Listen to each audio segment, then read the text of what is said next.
오늘 영상에서는 시즌 11 에피소드 오빠의 작은 도움이 ADHD 약물 남용 문제를 다룬 이 장면이 어떻게 지금 우리의 현실과 맞닿아 있는지를 깊게 파헤쳐 보겠습니다. 이 에피소드는 바트가 평소처럼 사고를 치며 시작됩니다. 학교는 결국 바트에게 심리검사를 진행하고 결과는 ADHD. 의사는 바트에게 포커신이라는 약을 처방합니다. 처음엔 아무 문제도 없어 보였습니다. 약을 먹은 바트는 놀라울 정도로 얌전해지고 공부에도 집중하고 선생님 말도 잘 듣습니다. 학교 관계자들은 바트의 변화에 감탄하며 약물 치료를 기적 같은 해결책처럼 바라보기 시작하죠. 하지만 곧 이상 신호가 나타납니다. 포커신을 복용한 바트는 메이저리그가 위성으로 우리를 감시하고 있다는 망상에 빠지고 현실 판단이 흐려지기 시작합니다. 에피소드 후반부엔 군 기지에 침입해 탱크를 몰고 도시를 위협하는 장면까지 이어지는데 이 모든 서사는 과도한 약물 의존이 가져올 위험성을 풍자적으로 보여주는 구조입니다. 여기서 중요한 건 심슨이 단순히 장난처럼 그린 것이 아니라 약물 남용과 사회적 압박이 만들어낼 수 있는 부작용을 명확하게 경고했다는 점입니다. 그런데 이 내용이 지금 우리의 현실과 놀랍도록 닮아 있습니다. 2025년 기준 대한민국 마약 사범은 2만 명 이상, 20대가 가장 많고 10대 또한 꾸준히 증가하고 있다는 보도가 이어지고 있습니다.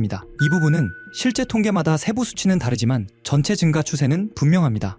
10대 마약 적발률은 역대 최고치를 기록했고 MZ세대 사이에서는 환각 파티가 성행 중이라는 소식까지 들려옵니다. 중고등학생도 클릭 몇 번이면 약물에 접근할 수 있는 시대. 무서운 건 불법 마약만의 문제가 아니라는 것입니다. ADHD 치료제, 수면제, 진통제 등 합법 약물의 오남용이 파티용 환각용으로 사용되며 또 다른 사회 문제로 번지고 있습니다. 심슨 속 포커신은 실제 약물 리탈린과 유사한 패러디로 알려져 있으며 과다 복용 시 불면, 초조, 공격성, 환각이 나타날 수 있다는 점도 실제 의학 보고에 존재합니다. 현실에서는 약물 남용으로 인한 환각 상태의 사고, 폭력 사건, 충동적 행동 등이 발생한 사례들이 언론을 통해 반복적으로 보도되고 있습니다. 이번엔 이동수단의 혁명입니다. 1992년에 방영된 에피소드에서는 하늘을 나는 자동차 호버카가 차도를 가득 메울 것이라 예고합니다. 괴짜 발명가 프링크 교수는 오랜 연구 끝에 호버트로닉 프링크 마카라는 이름의 호버바이크까지 선보이죠. 하늘을 나는 자동차와 버스가 일상이 된 풍경, 우리가 꿈꾸던 미래가 불과 10년 뒤로 다가와 있습니다. 하지만 심슨은 여기서 아주 현실적인 풍자를 덧붙이십니다. 이 화려한 호버카들은 엄청난 에너지를 소비한다는 것이죠.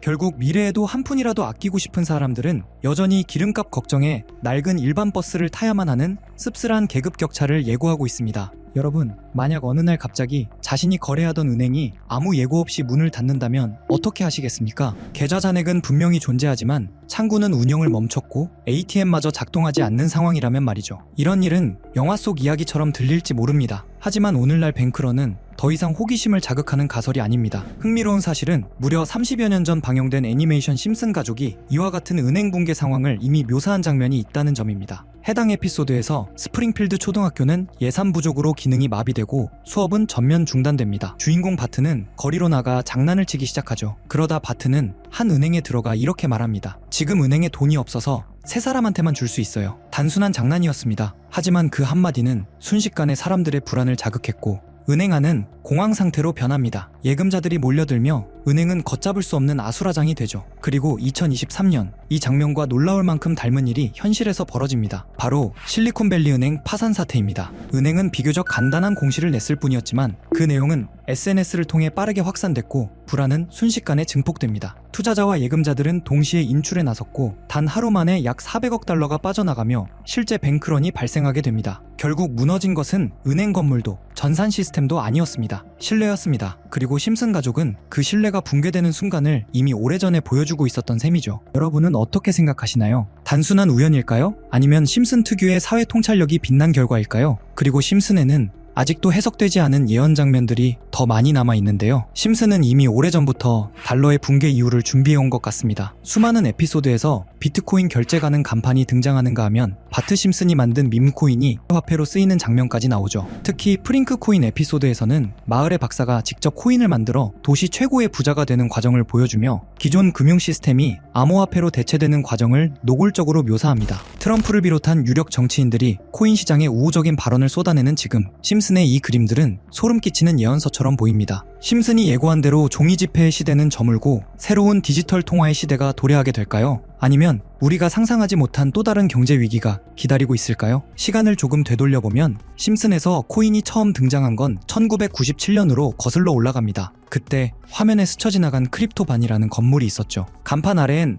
암호를 위한 장소, 암호화폐 판매 같은 문구가 적혀 있었는데 크립토반을 직역하면 암호화폐 창고, 지금 생각하면 마치 초기 코인 채굴장을 떠올리게 하는 설정입니다. 비트코인이 실제로 등장하기 13년 전 심슨은 이미 암호화폐라는 단어를 화면에 집어넣었던 겁니다. 이 장면이 유명해지자 한때 팬덤에서 크립토반 코인이라는 패러디 코인까지 등장했고 출시되자마자 폭등했다는 일화가 커뮤니티를 뜨겁게 달궜습니다. 이어지는 또 다른 에피소드에서는 주식에 빠진 마지가 방송을 보는데 화면 한쪽에 뜬 문구가 바로 비트코인 가격 무한대. 지금이야 흔한 장면일 수 있지만 비트코인이 600만원 수준이던 2017년에 방영된 에피소드에서 나왔다는 점 때문에 심슨은 비트코인 ETF도 알고 있었다는 말까지 나왔죠. 그리고 유명한 에피소드죠. 박사가 직접 암호화폐를 만들어 마을 최고 부자가 되는 프링크 코인 편. 그가 만든 블록체인 공식 안에는 비트코인, 라이트코인, 도지코인의 이름처럼 보이는 요소들이 숨겨져 있었습니다. 이 에피소드의 방영일은 2020년 2월. 방영 직후 비트코인은 $10,000에서 $70,000까지, 라이트코인은 $40에서 $400로 1000% 가까이 상승. 도지코인은 에피소드가 끝난 지 2달 뒤 일론 머스크가 언급하며 폭등하기 시작했습니다.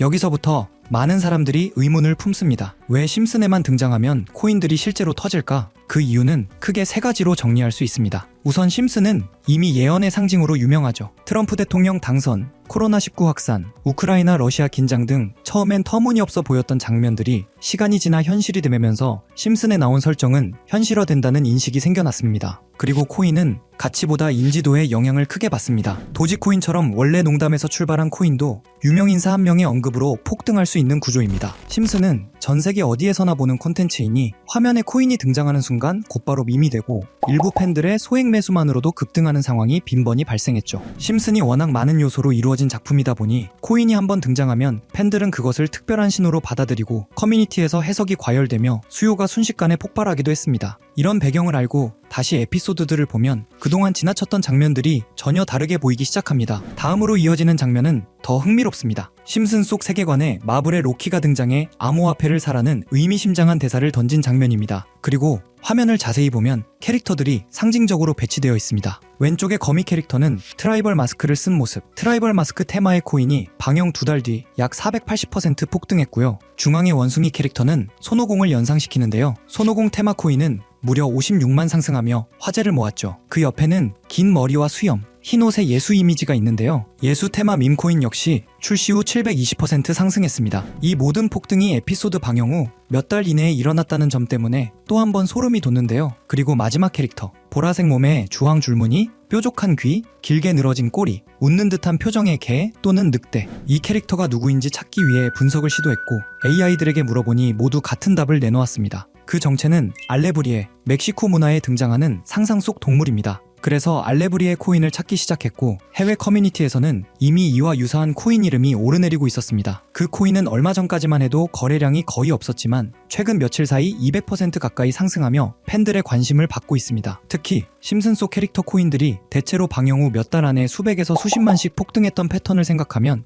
이번에도 같은 흐름이 이어질 수 있을지 많은 커뮤니티에서 지켜보는 중입니다. 100만원 투자해서 10억을 번 손오공 코인 투자처럼 될지도 모르는 일이지만 제가 이 코인 이름을 알려드리면 1,000원, 5,000원 정도만 그냥 재미로 넣어두는 걸 추천드리고요. 이제 제가 며칠 만에 알아낸 코인명 알려드릴 건데 코인명 오픈한 영상을 이틀 전에 그대로 업로드했더니 유튜브에서 경고 메시지가 와서 하루 만에 삭제했고요. 지금부터 공유해드릴 건데 먼저 제 채널 구독 버튼 눌러주시고요. 그 다음 제 번호 아시는 분들 있죠? 010-8480-8147 제 번호로 구독 완료 남겨주시면 제가 보는 대로 구독자분인지 보고 문자 남겨드리고 있습니다. 저도 몇 날 며칠을 찾아서 알아낸 정보인 만큼 구독 눌러주시는 분들에게 알려드리고 있고요. 다만 여기서 중요한 점은 누군가의 말만 믿고 무리한 투자를 하는 것은 위험하며 코인 시장은 어디까지나 변동성이 큰 영역입니다. 오늘도 시청해주셔서 감사합니다. 다음 콘텐츠에서 또 흥미로운 이야기로 찾아오겠습니다.